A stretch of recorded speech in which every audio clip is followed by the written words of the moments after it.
Au Lorrain, la ville avec Gypsy est devenue le Palais des Joyaux. C'est à l'association Anne Majouti qu'on doit ce centre dédié au bien-être et à la culture indienne. Le 29 septembre a eu lieu la journée porte ouverte. Divers stands accueillaient le public et présentaient les activités de l'association. On se serait cru dans un vrai palais indien.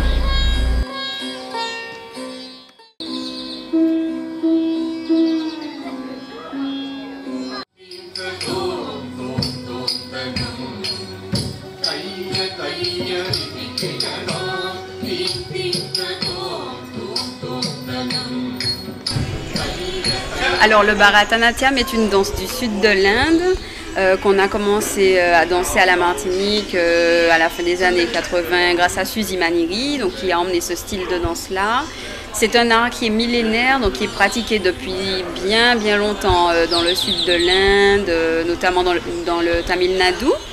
Et en principe, à l'origine, les danseuses sont des danseuses de temple, donc qui vouaient leur vie à leur divinité et qui dansaient uniquement pour leur dieu.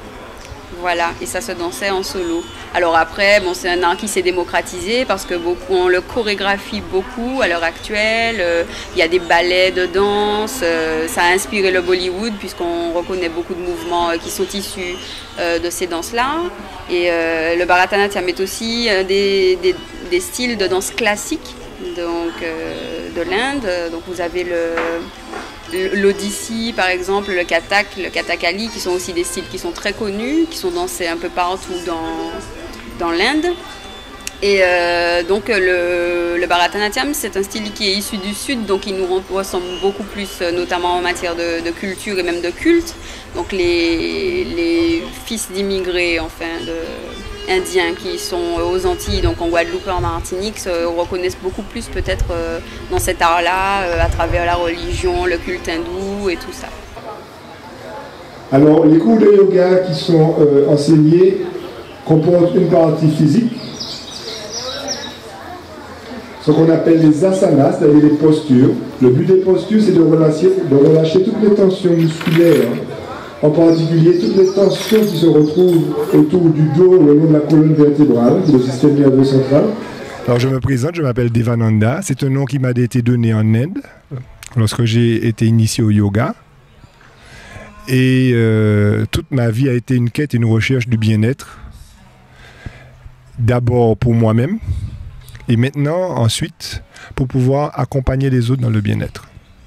Donc à l'origine, je suis professeur de yoga, donc je donne des cours de yoga, mais j'ai aussi développé une pratique thérapeutique que j'utilise pour les gens dans des sessions individuelles. D'accord ? Cette pratique thérapeutique utilise en particulier le corps énergétique qui a été développé en Orient sous 2 modules à peu près, on pourrait dire ça comme ça. En Chine, on connaît très bien les méridiens d'acupuncture, donc un certain point d'énergétique que les médecins chinois vont stimuler l'énergie par des aiguilles ou par la moxibution en chauffant les points. Mais on peut aussi utiliser ces points en tapotement, en massant, etc. pour débloquer l'énergie. C'est une technique qui est très efficace au niveau émotionnel. Pour pouvoir rééquilibrer l'émotion, on peut rééquilibrer le champ énergétique de la personne par des tapotements de méridiens, comme dans la technique de l'EFT ou dans la kinésiologie, et obtenir quelquefois des résultats surprenants. Ça a l'air quelquefois magique, mais qui sont totalement naturels et qui sont totalement scientifiques. Et oui, les méridiens sont maintenant prouvés scientifiquement. Les deux, l'étirement en soulevant l'avant et l'arrière. Cette fois-ci, on va soulever la poitrine comme pour le cobra et soulever les jambes comme pour la sauterelle. Et on va faire un bar avec le corps. C'est une posture de flexion arrière du bas du dos, encore une fois, qui renforce le bas du dos. et qui prépare à un maintien total du corps. Et on retrouve ce qu'on appelle la paix intérieure, qui va se traduire par la joie extérieure.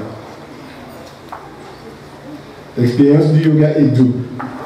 Intérieurement, c'est une sensation de paix, de sérénité et de vérité, la sensation d'être vrai, authentique. Extérieurement, c'est une sensation d'amour, de joie, d'enthousiasme et de célébration de la vie. Alors pour le repas, nous avons du riz basmati indien, ce qu'on appelle le dal, c'est-à-dire les légumineuses. Ici, c'est des lentilles blondes naturelles que nous connaissons en Martinique, mais qui sont préparées à l'indienne. C'est-à-dire qu'on fait revenir de l'oignon avec du gingembre, des épices, et des épices de curry, de massalé pour ajouter dans les lentilles. Il y a le giroumon préparé avec les petites graines à roussi à l'indienne et un colombo de soja. Beignet à la banane. Et là, des vaders avec du pois cassé et de la pâte à colombo.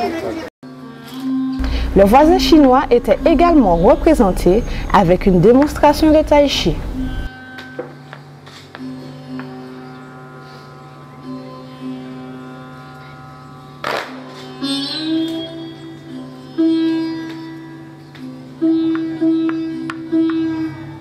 Le Tai Chi Chuan est le plus doux des styles de Kung Fu Wushu, donc des arts martiaux chinois.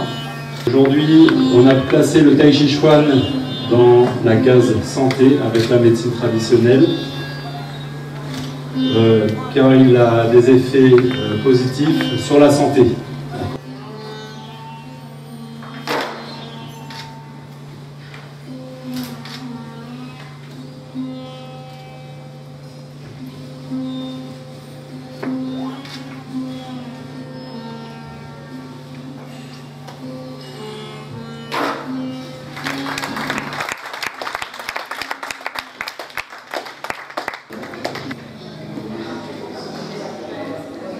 J'espère que ce moment de détente vous aura plu.